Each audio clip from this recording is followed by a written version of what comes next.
taken from our mighty Argo camera. This is up in Idaho Springs. The wind up there blowing around some trees, as you can see. Earlier today, the high winds up there knocked down a live power line, which started a small fire and left businesses without power. Fox 31's Kim Posey on it.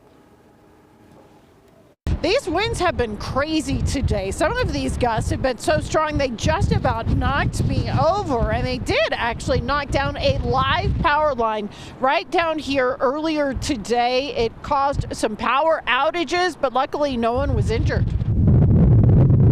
High winds whipped through the I-70 corridor in the high country, nearly knocking over photojournalist Ori Allen.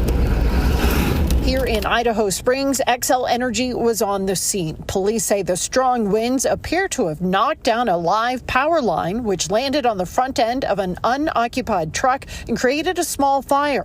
Police say this caused outages for most of Idaho Springs. The wind is crazy today. It's taken out the power and the Wi-Fi. Some businesses closed, and others, like this coffee shop, tried to stay open with power coming in and out. Every time a customer comes in, we have to be like, we're having technical difficulties, and if we can't get their drinks, we're running to get, the ticket printed, the drink made before the power goes back out. Up I-70 in Georgetown, drivers say the wind is impacting their travels.